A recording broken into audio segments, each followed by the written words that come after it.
Wow. So tell me, do you have some people that are just born enforcers that and get involved with them all? They just want to embrace it. So there was guys there that. Roy DeMeo, did you know him? I knew Roy. Yeah. Was he really that kind of guy? He was, yeah. Wow, that's interesting. How violent was it? How prevalent was the violence? Tell him about Roy DeMeo and stuff. Roy DeMeo, yeah, he was. His crew was the wild crew. I mean, they chopped up bodies. They put people in cement. I mean, they went the whole distance. Yeah, they're touching these people, cutting them up. That's crazy. Yeah. Their guts and everything. And Greg Scarpa was a guy with us. They call him the Grim Reaper. He was another guy that he was tough to be around. You know, he had that kind of. That cloud over him, you know what I mean, Mike? It's kind of like death aura. Yeah, yeah. Wow. Actually, trying to what you say, right? Be careful anybody outside the crew what they say. Yeah, yeah. He was kind of one of those guys. You know, there was some guys that I know that just enjoyed that, and there's other guys that just did what they had to do. I mean, we were all capable. We had to do it. Right. So it's. Were you ever in a room like in a basement? You saw a guy get put to sleep.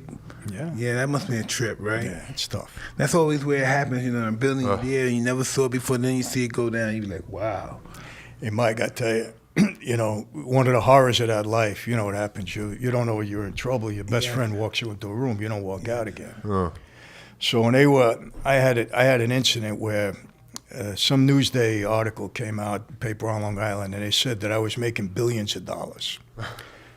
So the boss, Persico at the time, was kind of questioning me. He says, Mike, what's going on? They're saying you're making billions. I said, Junior, I'm giving you $2 million a week. You're not happy? I said, I'm taking all the risk. It's everything here. So one night, I walked into a room. I didn't think I was going to walk out again, I'll be honest with you. It was kind of that death walk for me. And people have said to me, why didn't you cut and run? It was robotic. It wasn't like, you know, I'm a macho guy. It was just, hey, if this is it, this is it. Because where am I going to run, right? What happened?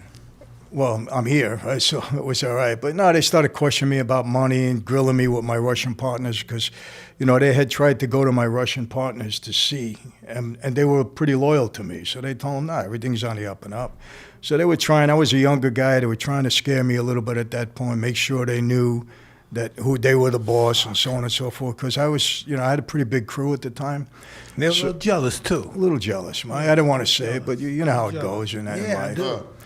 A lot of people get killed just because of jealousy. Yeah, oh yeah. I mean, a lot of guys went down for the wrong reason. Imagine you see a guy that started out, you started out before him, he was a fucking guy hanging out in the cold. Next thing you know, he got a fucking club, he got a business, he got all these fucking bitches on him, and nice cars and stuff. And you started before him, you was here before him. Yeah, because, you know, when I started, I mean, I had a jet plane, I had my own helicopter, you know, I was driving all the guys around. When I all started from nothing, now he got that. Enviness is starting to go around. And the old timers, they kind of resent that a little bit. I was a younger guy, you know, they kind of resent it, so you always had to be careful. Oh, God, imagine the old man, who's the guy that used to be with Luciano and all those guys? Carlo Gambino, he must have hated your guys, boy. Well, you know, He must have hated. Look at your guys were out there. He was always the quiet guy. He must have hated your guys showing up. Yeah, he was a guy that, you know, the money's under the mattress and I'm just a salesman and nothing. He didn't want to be by. He was that kind of very low key guy. Milano and those guys. Yeah, and Philly and stuff. Yeah. I knew a lot of the Philly guys. They were fly guys. We all respected those guys too. Yeah, Philly. I spent a lot of time there.